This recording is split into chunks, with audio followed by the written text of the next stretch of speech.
NLC holds nationwide protest over rising spate of insecurity. At least 12 persons killed, 3 abducted following attack by armed men in Plateau State. Motion seeking to investigate administrative issues in FCT suffers setback at National Assembly. On the firing scene, South Africa to expel Kenyans working on U.S. African refugee applications. Good evening. This is news at 7 on Western Spring Television. I am Timitope Ajijolaoluola.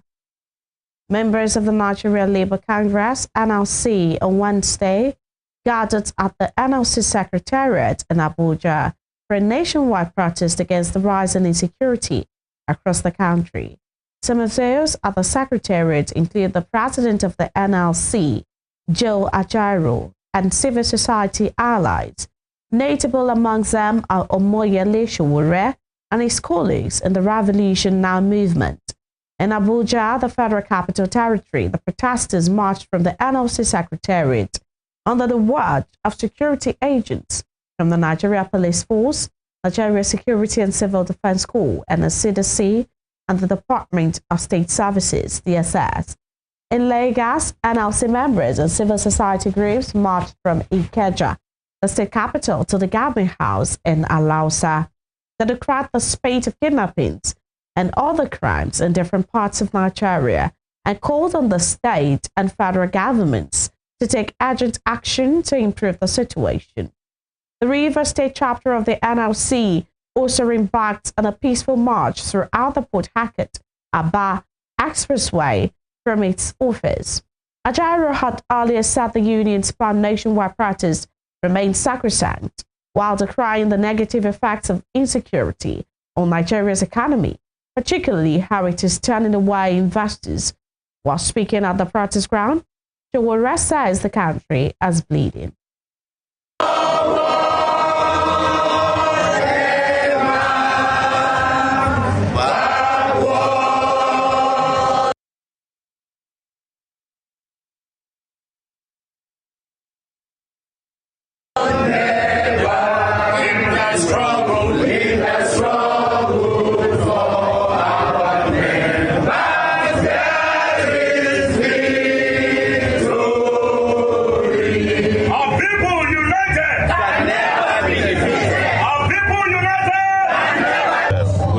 As a courtesy to be part of this protest. So when they commence the protest, they'll give you the exact demands that they have of the government. What we know on the civil society side is that the country is bleeding, and the bleeding ought to be immediately stopped. And that Nigeria, or the leadership of Nigeria, has failed to protect the people of Nigeria at this time. I don't need to reel to you the casualties all over the country. People are getting kidnapped, people are getting from places of worship, whether you're a Muslim or a Christian. We have over 250 kids still in captivity in Nigeria, and everybody's behaving as if everything is normal. We've moved on, and nobody's even talking about those things anymore. We even have our soldiers of the Nigerian Air Force captured by a small republic of Burkina Faso. It looks like everything has broken down irretrievably, and we have a duty to keep conscientizing and mobilizing Nigerian people to sit there and look, enough is enough, and that is why we are here to march peacefully with the NLC leadership, because they invited us to be part of it. But in terms of what they exactly want, I think they are in a better position to say that. Because I know that as of last night, they were still with the government. So their priorities might have changed, but I don't think their demands could have changed. The environment of the country is completely insecure. And we are also a part of the entire process. There will be no nation without the workforce. No nation without Nigerian workers. Nigerian workers are the largest in the committee of workforces across the African sub-region.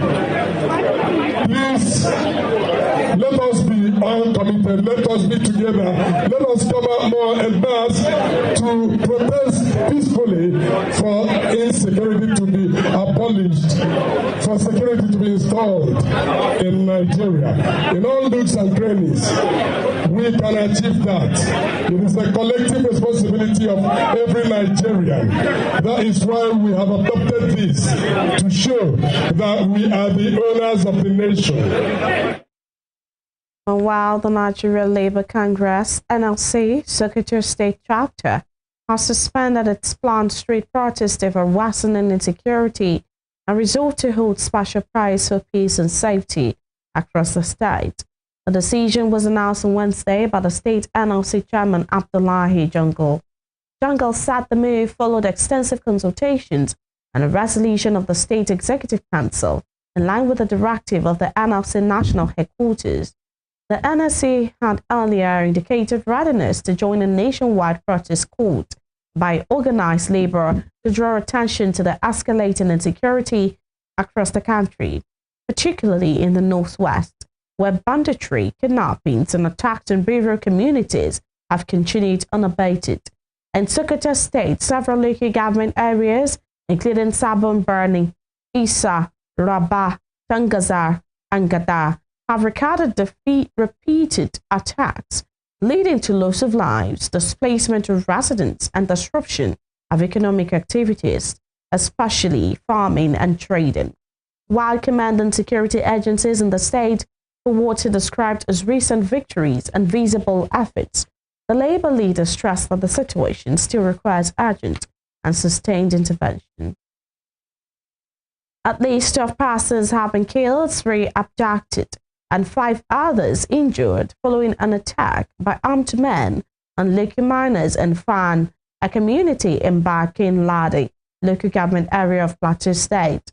The incident reportedly occurred around 9 p.m. on Tuesday, while the victims were engaged in what community leaders described as legitimate mining activities. Confirming the development, the national president of the Berom Youth Molder Association, Solomon Daliab, said the assailants attacked the miners without provocation.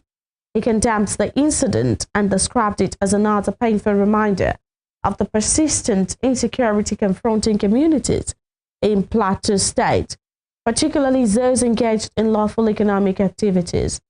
The injured victims were said to have been rushed to nearby medical facilities for treatment, while efforts were ongoing to locate and rescue those abducted.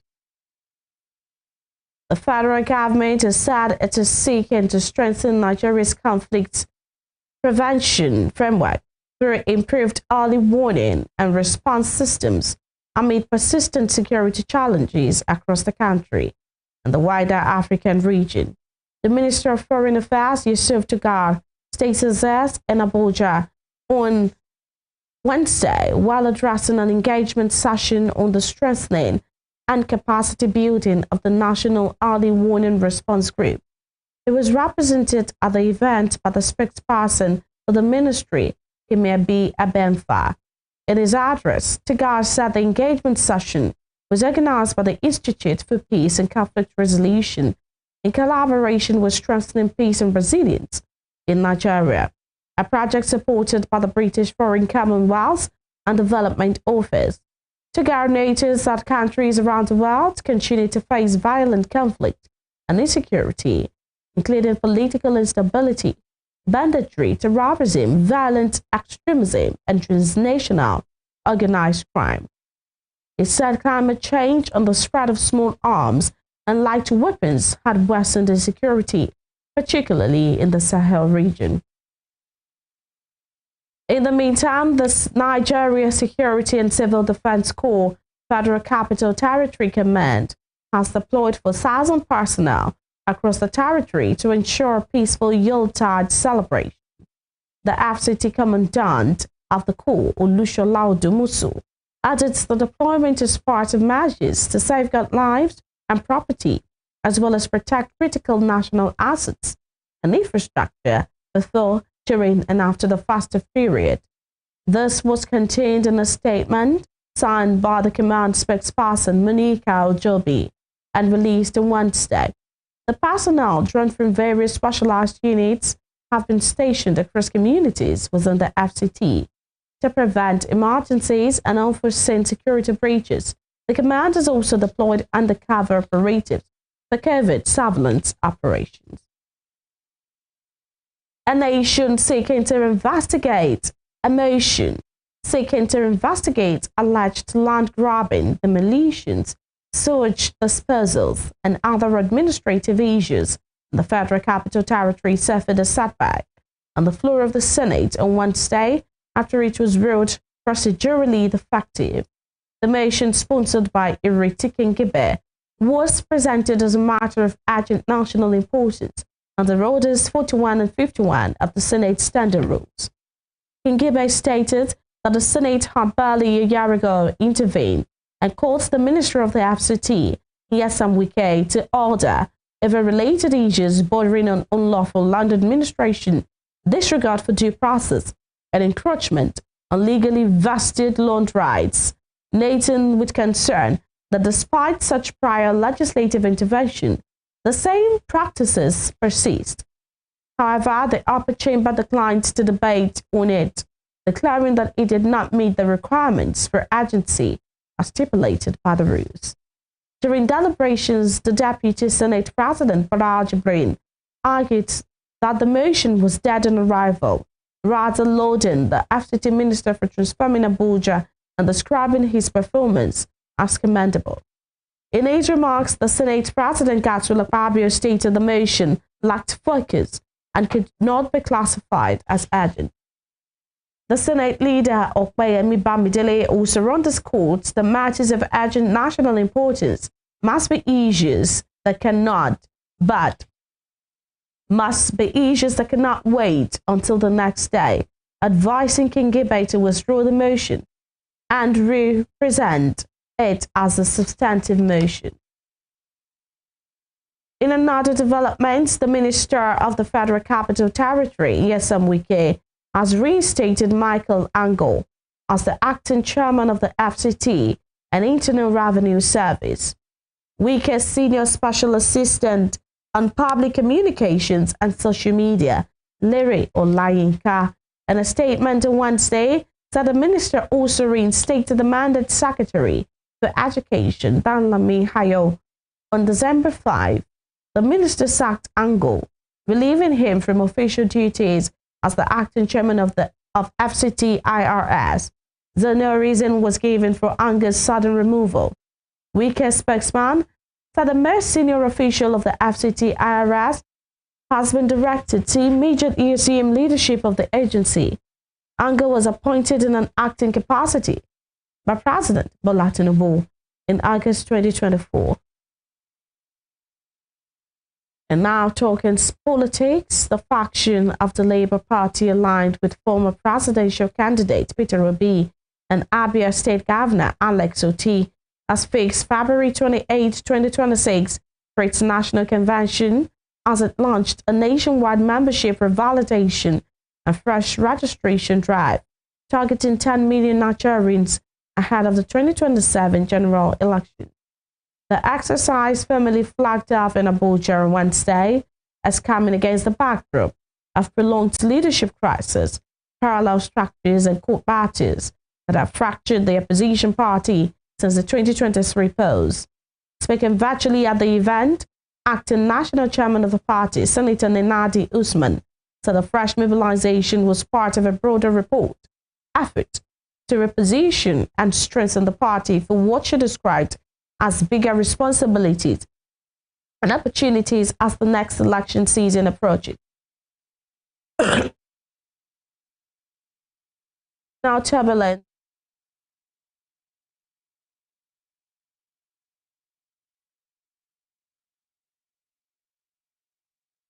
Usman acknowledged the internal turbulence that has rocked the party, but expressed confidence that the worst was over. In Rivers State, Governor Siminalayi Fubara has reaffirmed his administration's uncompromising stance on financial discipline, insisting that prudent management of public resources remains central to his leadership. He disclosed that before the period of emergency rule, over 300 billion naira was reserved in the state's coffers, adding that on his return, he met a balance of about 600 billion naira. Fubara assured that within 6 months, his administration would present clear and verifiable evidence detailing how public funds are being deployed. He made a declaration during the commissioning of the 14.2-kilometer Obodi-Ozochi Road, a strategic artery linking long-neglected communities in Ahwada East and Ahwada West Lekki government areas. Fubara dismissed misconceptions surrounding the management of state funds, attributing them partly to his deliberate preference for executing projects without flamboyant public flag-off ceremonies. He noted that several projects with far-reaching benefits are currently underway across the state, beyond those being commissioned. When we left during the emergency room, our records are there. We left over 300 and something billion. When we came back, we met about 600 and something. Every penny that we're spending, the record is there. And evidence of it will be shown within now and the next 6 months. So there is no issue on what are we doing with our money? What are we doing with the money they made? At least nobody can take away my sincerity, my genuineness. I am not associated to anything that has to do with fraudulent acts. If there is one thing I can walk, I can say and do, that I'm even proud of, is nobody can associate me with anything that has to do with any bad thing. So your money and the record of how your monies are being spent is intact. We have very, very, very, very strong projects that we are doing. Very strong projects that we are doing. Maybe the reason why some persons believe that there is something that is happening that they are not aware. We don't believe in flagging of projects, except otherwise. We believe in commissioning them. We don't want to spend money just to flag up projects and also spend money to commission. So let's save you the money of flagging off and entertain you when we are ready to tell you that this is what we have done with your money. So go and sleep. Call me any day, anytime. The record is there. Right from the time I started working as a government, right from the time I started taking responsibility in account, my records are there. I'm not even talking about the immediate past administration. I'm even talking about the previous administration before this one. The records are there. Call me any day. So I'll show you this is what has happened. So if it comes to issues of record keeping, it is my profession. So you don't need to worry about what happens to your money. We are using your money for the interest of River.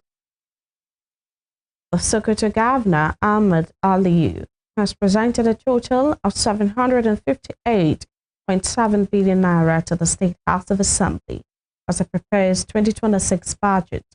While making the presentation, Governor Aliyu proposed a 72% capital expenditure with a 28% recurrent expenditure, stressing that attention will be paid to the demands of citizens that aligns with the administration's 9 points agenda. According to him, security and healthcare delivery are among the top priorities, and 16% of the budget size amounting to over 122 billion naira. With the budget-tagged budget of socio-economic expansion, the governor also allocated over 116 billion naira to education, and the agricultural sector was allocated a sum of 18 billion naira. Moving on, the National Drug Law Enforcement Agency, NDLEA, has obtained an order of the Federal High Court in Lagos to detain a merchant vessel, its captain and 20 other crew members, following the seizure of 25.5 kilograms of cocaine at the Apapa seaport. Disclosing this in a statement on Wednesday, NDLEA spokesman Femi Babafemi So the Anti-Narcotics Agency, acting on intelligence, discovered the cocaine concealed in the hatch of the commodity vessel MV San Antonio, which arrived from Brazil on December 6, 2025, after the vessel's cargo was fully discharged. 21 crew members of different nationalities were taken into custody, along with the seized drugs. Obafemi said in line with international legal protocols.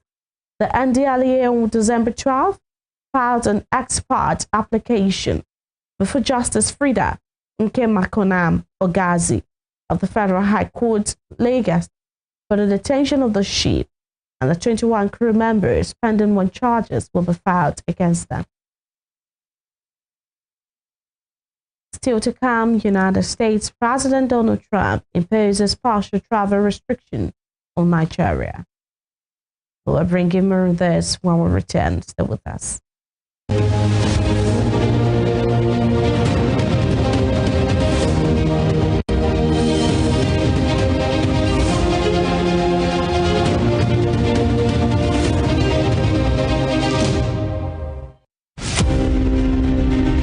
Samuel Laduke Akintola was a frontal figure in the historical move